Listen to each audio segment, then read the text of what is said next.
So in this problem, you want to complete the table for the equation y equals 2x squared minus 5x minus 12. So here you have two variables involved. In this case here, all x values are given.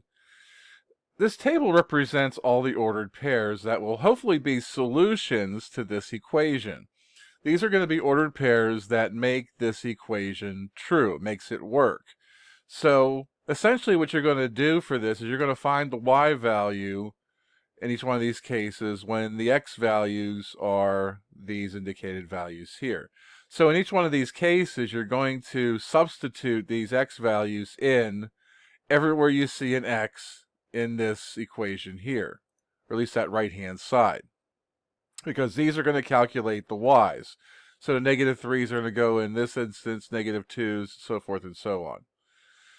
And all you're going to do is follow the order of operations and calculate those out. Now again, I'm not going to spend a whole lot of time on order of operations. One, because it is a skill that you are expected to have as a prerequisite.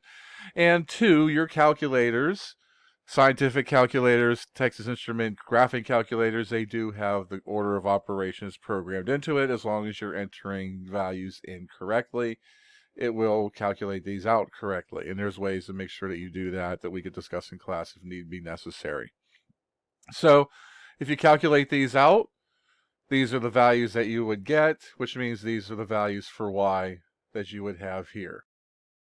Now for this one, same kind of situation, except now you have some x's that are unknown as well as some y's. So for the first, fourth, and fifth here, you're given the x, you're asked to find the y, so that's no different than what was done in the previous problem. So here you're going to do 16 over 0 minus 2. Here you're going to do 16 over negative 6 minus 2. Here you're going to do 16 over 1 minus 2.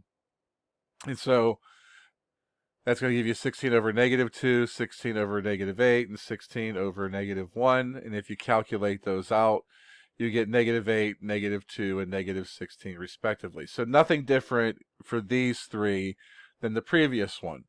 For these two, it's a little different because now you're given the y value and you're asked for the x value. So it works this equation a little different.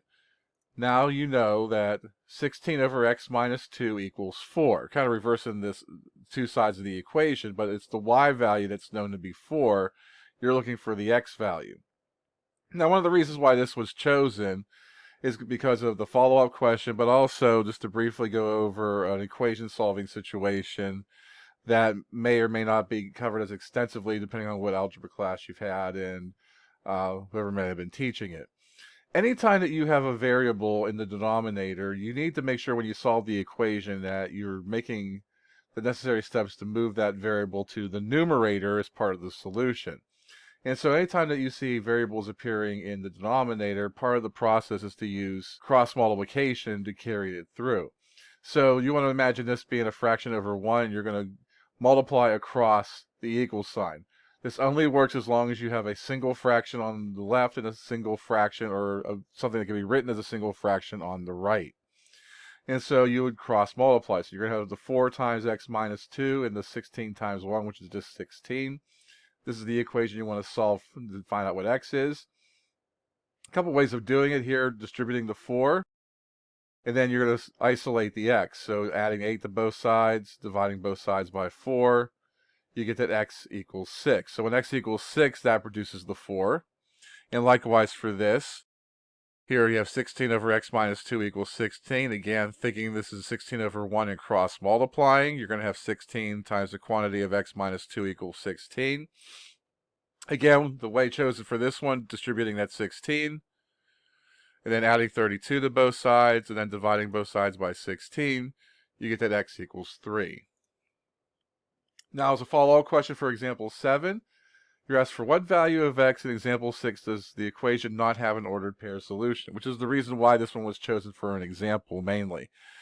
Rational functions like this one often are going to have what's known as a domain restriction. We'll talk more about domain and range again as we move through some future lessons.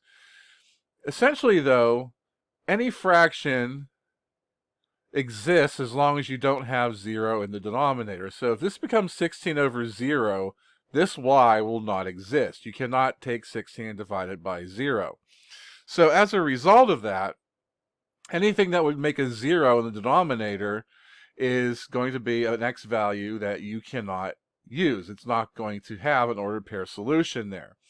So we want to see, well, where does x minus 2 going to equal 0? And of course, solving that equation for x, you get that x equals 2. So when x equals 2, there's no ordered pair solution to this equation. And so that is the end of this problem, and that is the end of this video. If you have any additional questions, please make sure to bring them up during class.